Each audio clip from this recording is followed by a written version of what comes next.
नमस्कार दोस्तों। आज की हमारी कहानी है हमारी खुशियों की साझी जिम्मेदारी। अगर आपको कहानी पसंद आए तो लाइक और चैनल को सब्सक्राइब कर दीजिएगा। संजय और गौरी दोनों दिल्ली के एक ही कॉलेज में पढ़ते थे। दोनों बहुत अच्छे दोस्त बने।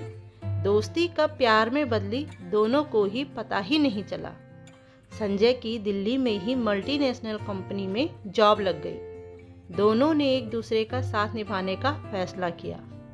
संजय के परिवार वाले गांव में रहते थे। दोनों परिवारों की रजामंदी से दोनों की शादी हो गई। कुछ दिन गांव में रहने के बाद संजय गौरी को लेकर दिल्ली आ गया।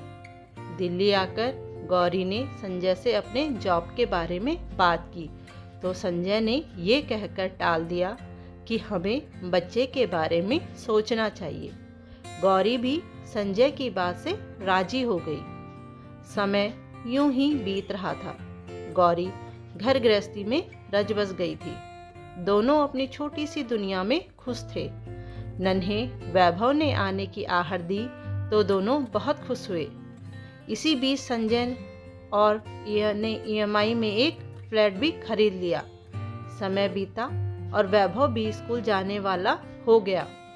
संजय अब फ्लैट की EMI, घर के खर्चे, वैभव के स्कूल की फीस और फिर मम्मी पापा जी को भी गांव पैसे भिजवाने होते हैं। तुम्हें नहीं लगता कि हमें अपनी फिजूल खर्चे कम करने चाहिए और कुछ सेविंग भी करनी चाहिए? दरअसल संजय की सेविंग ना करने की आदत गौरी को पसंद नहीं थी। संजय का हर वीकेंड दोस्तों के साथ पार्टी करना, हर महीने दोस्तों के साथ हॉलिडे टूर पर जाना, बहुत फिजूल खर्ची करना गौरी को पसंद नहीं था। संजय को बुरा ना लगे और घर में शांति बनी रहे, इसलिए गौरी ने बात को घुमा फिरा कर बोला, अरे क्यों इतना टेंशन लेती हो? सब अच्छे से चल तो रहा है। खाओ पियो ऐश करो, कल किसने देखा है? बेफिक्री सा जवाब देकर संजय ऑफिस के लिए निकल गया। गौरी पढ़ी लिखी थी। गौरी ने खुद से जॉब करने की सोची। गौरी अपने पैरों पर खड़ा होना चाहती थी, लेकिन संजय को गौरी का बाहर जाकर काम करना पसंद नहीं था। एक दिन गौरी ने अपने दिल की बात संजय से कह ही दी। संजय, वैभव अब बड़ा हो गया है, अब क्यों ना मैं भी कोई जॉब कर लूं? गौरी, क्या जरूरत है तुम्हें जॉब करने की? मैं कमा तो रहा हूँ। फिर तुम जॉब करने जाओगी तो घर कौन देखेगा? मैं अपने बच्चे को किसी दूसरे के पास या क्रैश में नहीं छोड़ने वाला। तुम तो जानती हो आजकल बच्चों के साथ क्या क्या हो रहा है। संजय ने कहा, तो मैं घर में ही कुछ काम शुरू कर देती हूँ। दोनों मिलकर काम करेंगे, दोनों कमाएंगे तो अच्छा है ना। दोनों मिलकर काम करेंगे तो भविष्य की चिंता नहीं होगी। गौरी ने संजय को समझाते हुए कहा, सब ठीक तो चल रहा है गौरी, पैसों की कमी थोड़ी ना है। क्यों फालतू की आफत ले रही हो तुम? मैं कर तो रहा हूँ ना, जैसा चल रहा है वैसा चलने दो। संजय गुस्से से कहकर कमरे में चला गया।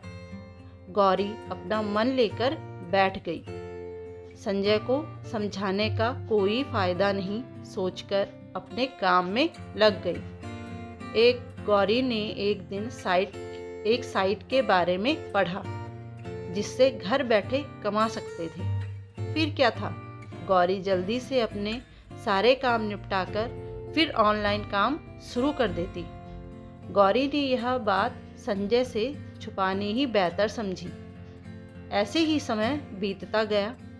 गौरी के सारे पैसे सेव हो रहे थे और इस बात का संजय को कुछ पता नहीं चलने दिया गौरी ने। इस बीच गौरी दोबारा मां बनने वाली थी और संजय की कंपनी घाटे में चली गई। कंपनी ने सभी एम्प्लॉय को निकाल दिया, जिसमें से संजय भी एक था। अब संजय को मुश्किल होने लगी। घर के खर्चे, गौरी की दवाई, वैभव के स्कूल की फीस और फ्लैट की ईएमआई। करीब 4 माह हो गए, लेकिन संजय को नौकरी नहीं मिली। अब तो दोस्त भी पीठ दिखा के भाग गए थे। अब घर का सारा खर्चा गौरी ही चला रही थी। गौरी, मेरे अकाउंट में तो जो पैसे थे वो खर्च हो गए। तुम घर के खर्चे, अपनी दवाई का खर्च, वैभव के स्कूल की फीस और घर की ईएमआई और माँ बापूजी को भी पैसे भिजवा दिए। यह सब कैसे किया? संजय ने आश्चर्य से गौरी से पूछा। गौरी ने संजय को सारी बातें बता दी। तुम मुझे दोबारा जॉब करने के लिए मना कर रहे थे संजय, तो मैंने घर से ही ऑनलाइन काम शुरू कर दिया। मुझे माफ़ करना, मैंने ये बात तुमसे छुपाई, लेकिन मैं क्या करती? अगर तुम्हें बताती तो फिर से तुम चिढ़ जाते और घर में अशांति हो जाती। माफ़ी तो मुझे तुमसे मांगनी चाहिए गौरी। मुझे माफ़ कर दो, तुम सही थी। हर किसी को आत्मनिर्भर होना बहुत ज़रूरी है।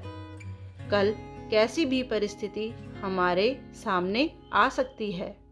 आज अगर तुम न होती तो मैं किसके आगे हाथ फैलाता, और अब से मैं भी सेविंग करूँगा, कहकर संजय गौरी के गले लग गया।